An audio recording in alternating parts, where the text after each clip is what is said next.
Hello everyone, welcome to Biology Classes with Anand. In last class we discussed about topic known as fertilization and implantation. We'll add some more points in topic implantation, then ultimately we'll reach a topic called pregnancy and embryonic development. Okay, we discussed yesterday that mitotic division takes place, due to which formation of daughter cells known as blastomeres takes place. Then 8 to 16 embryo with 8 to 16 blastomeres is known as morula. Morula further divides and form blastula. Blastula in humans is known as blastocyst, etc. Okay, I'll add some more points in that topic. Then धीरे धीरे हम इस topic की तरफ बढ़ जाएंगे. Okay, now in one class I discussed that human egg is alecital, that is yolk free, right? Here I have written human egg is alecital. अगर alecital है उसमें यॉक ही नहीं है तो उसमें जो क्लीवेज होगी that is holoblastic cleavage. Holoblastic cleavage means equally उसको divide करेगी. Okay, alecital, therefore equal holoblastic cleavage will take place. Equal sized blastomeres will be single celled zygote जो है फर्दर जब डिवाइड करेगा इक्वल साइज ब्लास्टोमियर्स में further convert होगा into multi cellular blastula. Means first 2 to 4, 4 से 6, 6 से 8, 8 से 16, ऐसे जब माइटोटिक डिविजन्स होती रहेंगी तब क्या होगा, जाइगोट फाइनली कन्वर्ट हो जाएगा ब्लास्टुला में. जैसे ही ब्लास्टुला बनेगा, as soon as blastula is formed, cleavage जो है वो बंद हो जाएगी, क्लीवेज विल स्टॉप. अब जब क्लीवेज हो रही थी, डिवीजन हो रही थी, तब इन सेल्स में कोई भी ग्रोथ नहीं थी, किसी भी तरह की ग्रोथ नहीं थी. Growth in between division is absent. अगर ग्रोथ नहीं होगी it means size of zygote, size of embryo will be same. Means size of zygote, then morula, blastula, for ultimately it will form embryo, right? Embryo का नहीं size हम यहाँ बोलेंगे, embryo तो थोड़ा बड़ा ही होगा, लेकिन जब zygote से morula बनेगा, morula से blastula बनेगा, उन सब का size same होगा. क्यों? क्योंकि growth in between division is absent. Okay. Nucleocytoplasmic ratio increases during cleavage. जब क्लीवेज होगा न्यूक्लियस डिवाइड करेगा तो न्यूक्लियस की रेशो और न्यूक्लियस की जो रेशो है और साइटोप्लाज्म की जो रेशो है उसमें वेरिएशन आएगा. न्यूक्लियस की ज़्यादा होगी, साइटोप्लाज्म की कम होगी. Ultimately the ratio will be high. Okay, greater synthesis of DNA at faster rate will take place during cleavage. Cleavage जब होगा तब डीएनए का सिंथेसिस भी ज़्यादा होगा, ये तो नेचुरल सी बात है. Embryo with 8 to 16 blastomeres is known as morula. Morula is surrounded by zona pellucida layer. Okay, outermost layer, that is zona pellucida. Now, morula will divide and form blastula. Blastula जो है humans में उसको हम blastocyst बोलते हैं. Blastula जो है या blastocyst we can say, blastocyst की outermost layer is known as trophoblast and inner group of layer group of cells is known as inner cell mass. Okay, now this is very important point to discuss that I didn't discuss with you in last class. It was that inner cell mass contains stem cells. अगर specialized cells called stem cells present है, means it has the potency to divide, to give rise to tissues and organs, right? Okay, now the structure of blastocyst is drawn here. outermost layer is zona pellucida, then outermost covering is trophoblast surrounded by zona pellucida. Inner cell mass, inner group of cells is known as inner cell mass, and a cavity is present known as blastocele. Okay, trophoblast differentiates to form extra embryonic membrane. Cavity is known as blastocele, and the cells of trophoblast that lines the inner cell mass are known as cells of Rauber. जो ये sales हैं, trophoblast के जो sales inner cell मास के साथ connect हो रहे हैं, जुड़े हुए हैं, those are known as cells of Rauber. Okay. Trophoblast then gets attached to endometrium layer and inner cell mass gets differentiated into embryo. Okay. Trophoblast divide and gets differentiated into two types of cells. One is cytotrophoblast and other is syncytiotrophoblast. Cytotrophoblast and syncytiotrophoblast.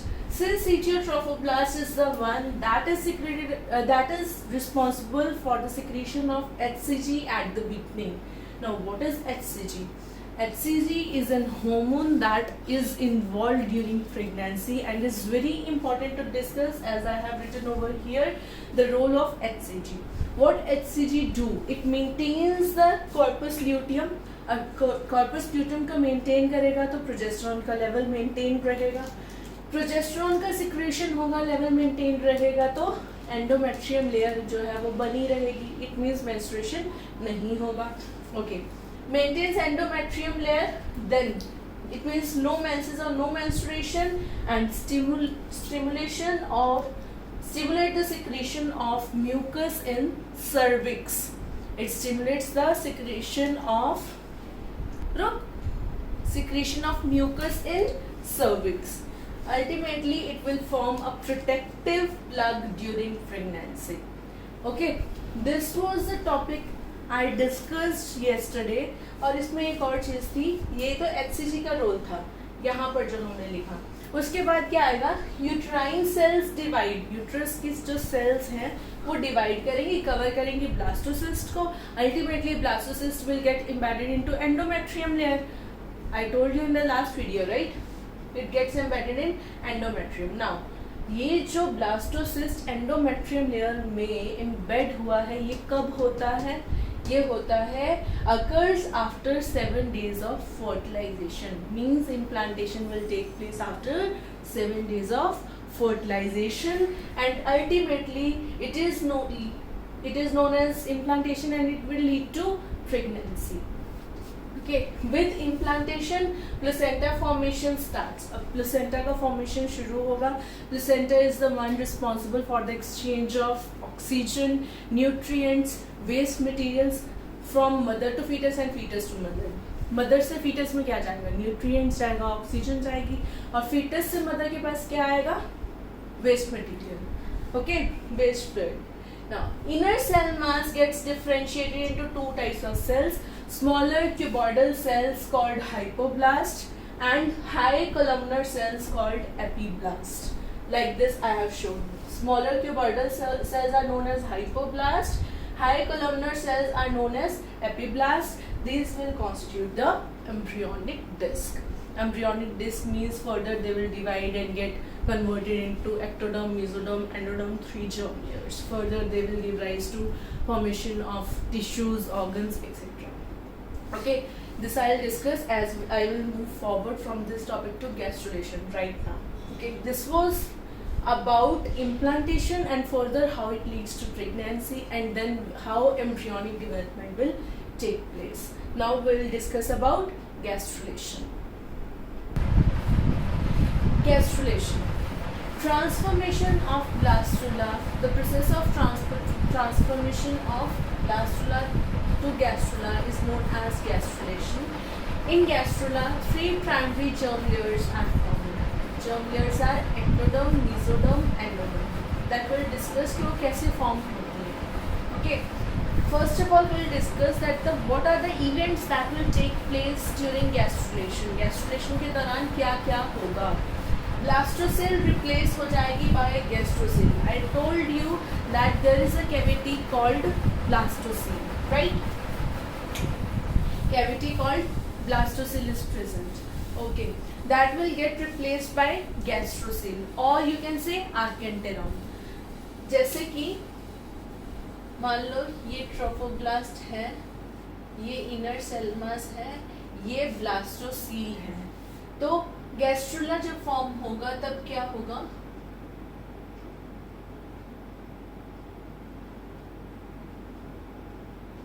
This was blastocell. Now this is gastrocell or archenteron. ये धीरे धीरे बढ़ता जाएगा। This is गैस्ट्रोसिल और आर्केंटेरॉन, और ये originate कहाँ से होगी? ब्लास्टोपोर से। ओके, फर्दर ये ऐसे बना लेंगे।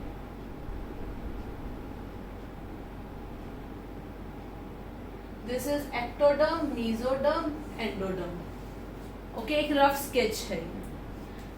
मतलब जो गैस्ट्रोसील होगा, ठीक है, गैस्ट्रोसील या फिर आर्केंटेरॉन, उससे फर्दर क्लीवेज होता जाएगा और ब्लास्टोपोर यहाँ प्रेजेंट है और उससे 3 germ layers फॉर्म होंगी। Now first was blastocyst will get replaced by gastrocil or archenteron. Now second is gastrocil will arise from blastopore. Third is cleavage stops but mitotic division continues. हमें तो पता था cleavage is division only, तो cleavage अगर stop हो गई तो mitotic division कैसे रहेगी? नाउ क्लीवेज क्या होता है? Cleavage is the division of cytoplasm, but mitotic division is the division of nucleus. Means अब यहाँ साइटोप्लाज्म डिवाइड नहीं करेगा, mitotic division will take place. Okay, now obliteration of blastocil is termination of gastrulation. This is very important point to discuss. Obliteration of blastocil means अगर completely totally destroy हो जाए blastocil तो gastrulation खत्म हो जाएगी, नहीं होगी। ओके, मतलब उसके बाद तो फिर प्रेगनेंसी के चांसेस खत्म ही हो गए ना, ठीक, क्योंकि प्रेगनेंसी के chances in the sense means either abortion or something miscarriage kind, because अगर restoration नहीं होगा तो एम्ब्रियो का डेवलपमेंट ही नहीं हो रहा है ना, right? Now archenteron is lined by endoderm. जो ये कैविटी है ये किससे सराउंड है? लाइंड है by endoderm. This layer is endoderm. I told you ectoderm, mesoderm, endoderm, right? Size of embryo starts increasing. वो तो ऑब्वियसली बात है, साइज ऑफ एम्ब्रियो तो बढ़ता ही जाएगा जैसे जैसे डिवीजन होगा। Shape of embryo changes due to irreversible movement of the cell. जो सेल है उसकी इरिवर्सिबल मूवमेंट होगी, जिसको हम बोलते हैं morphogenetic movement of the cell, जिसकी वजह से एम्ब्रियो की शेप चेंज हो जाएगी। ओके, मॉर्फोजेनेटिक मूवमेंट 2 तरह की होती है। एक्सटर्नल मॉर्फोजेनेटिक मूवमेंट, उसको हम एपिबोली बोलते हैं। Internal morphogenetic movement is known as emboly. Just names हैं, ये आप नेम्स लर्न कर सकते हो। Now the main topic, formation of germ layers. Germ layers कैसे फॉर्म होती हैं? ट्रोफोब्लास्ट, मैंने आपको बोला था, trophoblast differentiates and form extra embryonic membrane. अगर आप बोलते हो trophoblast along with inner cell mass differentiate and form extra embryonic membrane, वो बहुत करेक्ट पॉइंट नहीं होगा। विद इनर सेल मास आपको नहीं लेना, आपको लेना है trophoblast differentiates and form extra embryonic membrane. Now some cells, कुछ सेल्स इनर मास की डिफरेंशिएट होंगी, सेपरेट होंगी और फॉर्म करेंगी एंडोडर्म, फॉर्म एंडोडर्म, और you can say prospective endoderm. Prospective endoderm means जो एक्सपेक्टेड है कि फर्दर एंडोडर्म ही बनाएगी। ओके, कुछ सेल्स ने तो एंडोडर्म बना दिया, अब जो बाकी सेल्स बची हैं that will form prospective ectoderm, right? Some cells of prospective ectoderm, जो रिमेनिंग सेल्स थी इनर सेल मास की, जो एक्टोडर्म बना रही थी, उसकी कुछ सेल्स क्या बनाएंगी? मल्टीप्लाई करेंगी, डिफरेंशिएट करेंगी एंड बल्ज आउट होंगी, बाहर की तरफ निकलेंगी and they will form primitive streak. Okay, name called primitive streak. अब प्रिमिटिव स्ट्रिक के जो सेल्स हैं वो अरेंज होंगे in between ectoderm and endoderm and will form mesoderm. I know धीरे धीरे लर्न होगा, इसलिए आप एक बार ये डायग्राम देख लो या फिर एक बार थ्योरेटिकल समझ लो, फिर मैं डायग्राम समझा देती हूँ आपको, या इतना समझ लिया तो मैं डायग्राम भी बता देती हूँ। See, this is inner cell mass, right? Inner cell mass differentiate होगा, सेल्स उसके सेपरेट होंगे, और जब सेल्स सेपरेट हो जाएंगे तब क्या फॉर्म करेंगे? Prospective endoderm. एंडोडर्म बना दिया। अब जो ये तो कुछ सेल्स ने बनाया, जो उसके बाकी इनर सेल मास के बाकी बचे हुए सेल्स हैं, दे will form prospective ectoderm. Now endoderm तो बन गई, जो बाकी बचे हुए सेल्स है, ये जो लाइट कलर के आपको सेल्स दिख रहे होंगे, these are prospective ectoderm. Now जो प्रोस्पेक्टिव एक्टोडर्म के सेल्स हैं वो बनाएंगे प्रिमिटिव स्ट्रीक, ठीक है, प्रिमिटिव स्ट्रीक बनाएंगे, और प्रिमिटिव स्ट्रीक के सेल्स अरेंज होंगे बिटवीन एक्टो और एंडो, इन दोनों के बीच में अरेंज होंगे और फॉर्म करेंगे mesoderm. See this was endoderm, this is ectoderm. इसके सेल्स जो बीच से बल्ज आउट हो रहे हैं प्रिमिटिव स्ट्रीक, प्रिमिटिव स्ट्रीक के जो सेल्स हैं फर्दर बनाएंगे मेसोडर्म। अब tip of primitive streak is known as Hensen's node, जो उसकी सबसे ऊपर वाली चीज होगी प्रिमिटिव स्ट्रीक की, उसको हम बोलेंगे Hansen's node. Okay, I hope आपको डायग्राम से समझ आ रहा होगा, बहुत रफ स्केच है, जस्ट आपको समझाने के लिए बनाया गया है। Okay, now in gastrulation inner cell mass differentiate into, inner cell mass ने क्या क्या बनाया, आउटर मोस्ट एक्टोडर्म। अब एक्टोडर्म क्या बनाएगा, नर्वस सिस्टम, ठीक है, एम्ब्रियो में एक्टोडर्म क्या बनाएगा, नर्वस सिस्टम। मिडल मेसोडर्म, अब मेसोडर्म क्या बनाएगा, kidney and notochord, right. Inner most is endoderm, endoderm क्या बनाएगा, लंग्स, ठीक। देखो इनर सेल मास के कुछ सेल्स डिफरेंशिएट हुए, उन्होंने एंडोडर्म बनाया, बाकी जो बचे हुए इनर मास के सेल्स थे उन्होंने एक्टोडर्म बनाया, एक्टोडर्म के सेल्स डिफरेंशिएट हुए, उन्होंने प्रिमिटिव स्ट्रीक बनाई, प्रिमिटिव स्ट्रीक के सेल्स ने कुछ सेल्स सेपरेट हुए, डिफरेंशिएट हुए, बल्ज आउट हुए, उन्होंने मेसोडर्म बनाई। टिप ऑफ प्रिमिटिव स्ट्रीक को हमने बोला हैंसन्स नोड, ठीक। अब जो एक्टोडर्म बनी थी वो फर्दर बनाएगी नर्वस सिस्टम, मेसोडर्म बनी थी वो बनाएगी क्या, किडनी एंड नोटोकॉर्ड, और एंडोडर्म बनाएगी lungs, right. Now the three germ layers give rise to all type of tissues and organs in an adult, ठीक है, सारी तरह के ऑर्गन और टिश्यूज बनेंगे इन तीन जर्म लेयर्स से।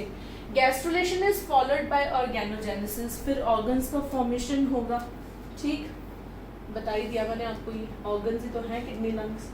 ट्रोफोब्लास्ट डिफरेंशिएट, मैं कब से बोल रही हूँ, trophoblast differentiate into extra embryonic membrane, वो बनाता क्या है भाई, that forms foetal membrane, okay.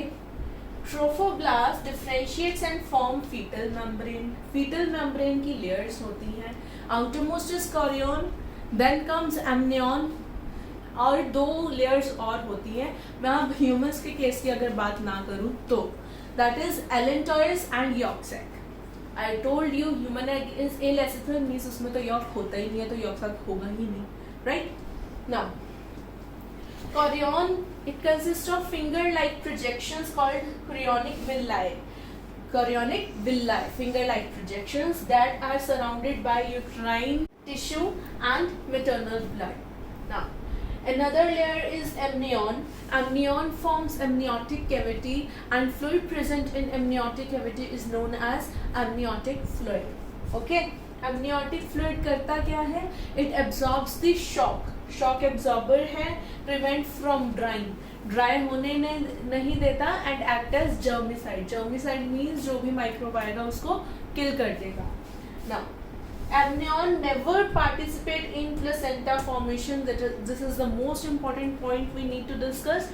Amnion placenta formation में पार्टिसिपेट नहीं करता।